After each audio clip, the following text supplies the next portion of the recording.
श्री स्वामी समर्थ सर्वांना. पौष अमावस्येला मौनी अमावस्या असे म्हटले जाते. ही अमावस्या वर्षातली पहिली अमावस्या असल्याने तिचे महत्त्व अधिक आहे. या दिवशी पितरांचे स्मरण करून पिंडदानाचा विधी केला जातो. त्यामुळे पितरांना मोक्षप्राप्ती मिळते. यंदा 2025मध्ये मौनी अमावस्या 29 जानेवारीला असणार आहे. या दिवशी बुधवार आलेला आहे आणि महाकुंभमेळा आणि मौनी अमावस्येचा संगम जुळून आल्याने शाही स्नान होणार आहे आणि म्हणूनच या दिवसाला अतिशय महत्त्व प्राप्त झाले आहे. तर बघा, ही अमावस्या तिथी बुधवारी 29 जानेवारीला असणार आहे. 28 जानेवारीला संध्याकाळी 7:37 ही अमावस्या सुरू होईल आणि 29 जानेवारीला अहोरात्र असणार आहे. त्यामुळे उदय तिथीनुसार अमावस्या ही 29 जानेवारीला साजरी केली जाणार आहे. अमावस्या तिथीला आपण अत्यंत प्रभावी असे उपाय करू शकतो. खास करून अमावस्येच्या दिवशी हे उपाय केले जाते.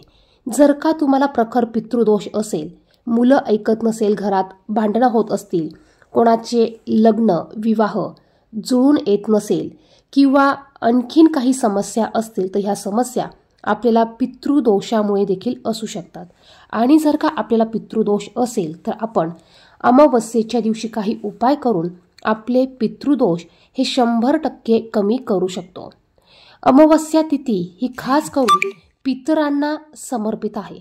अमावस्येच्या दिवशी आपल्या पितरांच्या नावाने दिवा लावायचा आहे, पितरांना तर्पण करायचं आहे, पितरांसाठी आपल्याला काही उपाय देखील करायचे आहे. यामुळे तुम्हाला 100% नक्कीच चांगले फायदे बघायला मिळणार आहे.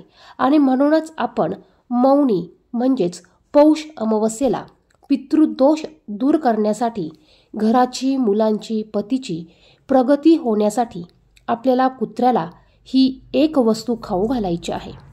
आता हा उपाय तुम्ही अमावस्येच्या दिवशी दिवसभरात केव्हाही करू शकतात. अमावस्या असल्यामुळे आपल्याला सकाळी लवकर उठायचं आहे.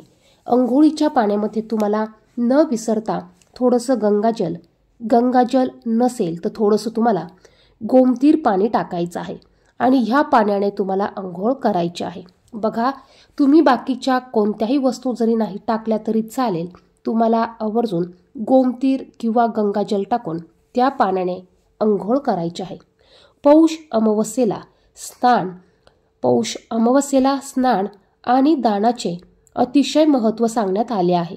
या दिवशी गुरु आणि सूर्य कुंभ राशीत संक्रमण करतील आणि बघा, या दिवशी सिद्धी योगासह त्रिवेणी योग देखील तयार होत असल्यामुळे आपल्याला शक्य होतील ते उपाय या दिवशी जरूर करायचे आहे. त्याचप्रमाणे या दिवशी माता लक्ष्मीची देखील पूजा केली जाते. बघा, आपल्या घरात जर का पैशाच्या समस्या असतील, पैसे टिकत नसेल, पैसा येत नसेल, तर आपण आवर्जून या दिवशी माता लक्ष्मीची पूजा करायची आहे. माता लक्ष्मीसमोर शुद्ध गाईच्या तुपाचा दिवा लावायचा आहे. यामध्ये 1 लवंग, 1 हिरवी विलायची आपल्याला टाकायची आहे, चिमूटभर हळद टाकायची आहे आणि असा हा दिवा आपण माता लक्ष्मीसमोर लावायचा आहे.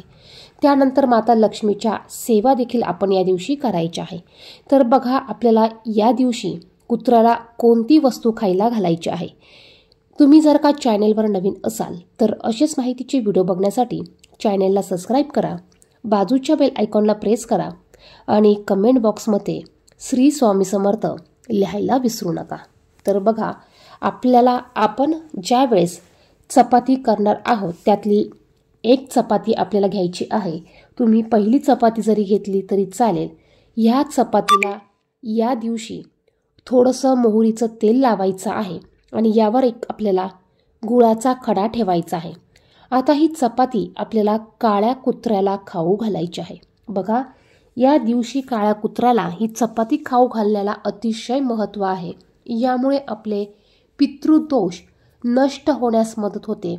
तुम्ही जर का प्रत्येक अमावस्येला या पद्धतीने पोळी जर का काळ्या कुत्र्याला खाऊ घातली तर तुमचे पितृदोष हळूहळू हे कमी होणार आहे आणि तुमच्या घरात असलेल्या गोष्टी किंवा भांडणे होत असतील, क्लेश होत असतील, हे नष्ट होतील.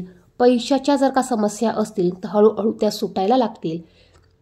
जर का कोणाच्या विवाहात अडथळे येत असतील तर त्या गोष्टी देखील यामुळे सुरळीत होणार आहे. तर पहा, तुम्हाला प्रत्येक अमावस्येला कुत्र्याला थोडंसं मोहरीचं तेल लावायचं आहे, एक गुळाचा खडा ठेवायचा आहे आणि ही पोळी काळ्या कुत्र्याला तुम्हाला खायला घालायची आहे. तुमच्या पितरांना स्मरण करून ही पोळी तुम्हाला कुत्र्याला खाऊ घालायची आहे. जर का काळा कुत्रा नसेल तर तुमच्याकडे जो कुत्रा असेल किंवा तुमच्या इथे जे कुत्रं तुम्हाला मिळेल त्या कुत्र्याला तुम्ही ही पोळी खायला घातली तरी चालणार आहे.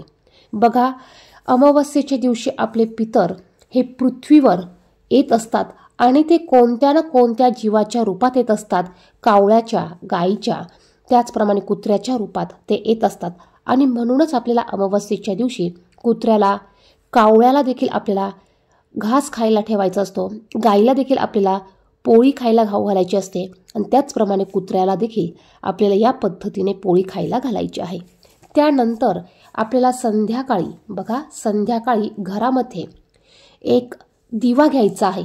तुम्ही मातीची पंती घेतली तरी चालेल किंवा कणकेचा दिवा बनवला तरी चालेल. यामध्ये देखील तुम्हाला तिळाचं किंवा मोहरीचं तेल घालायचं आहे. जोडवात यामध्ये घालायची आहे आणि असा हा दिवा आपल्याला आपल्या घराच्या दक्षिण दिशेला प्रज्वलित करायचा आहे. त्याचप्रमाणे तुम्ही घराच्या बाहेर देखील दक्षिण दिशेला या पद्धतीने दिवा प्रज्वलित करायचा आहे. जर का तुमच्या घरात तुमच्या पूर्वजांचे फोटो असतील तर तुम्ही त्यांच्या फोटोसमोर या पद्धतीने एक दिवा हा लावायचा आहे. हा दिवा लावल्यानंतर तो 12 वाजेपर्यंत चालू राहील एवढं तेल तुम्हाला यामध्ये घालायचं आहे. तुमच्या पितरांना स्मरण करून हा दिवा तुम्हाला लावायचा आहे. बघा, दिवा लावताना तुम्हाला दिव्याला खाली आसन द्यायचं आहे. मग तुम्ही थोडेसे एका प्लेटमध्ये तांदूळ घेऊन त्यावर हा दिवा ठेवू शकतात. तुम्ही दिवा बाहेर लावणार असाल तर तुम्ही फुलांची रास किंवा तांदळाची रास ठेवून किंवा फुलांच्या पाकळ्या ठेवून त्यावर तुम्ही हा दिवा ठेवू शकतात. प्रत्येक अमावस्येला तुम्ही या पद्धतीने दक्षिण दिशेला हा दिवा लावायचा आहे आणि ह्या दिव्याचं तोंड देखील आपल्याला दक्षिण दिशेलाच करायचं आहे.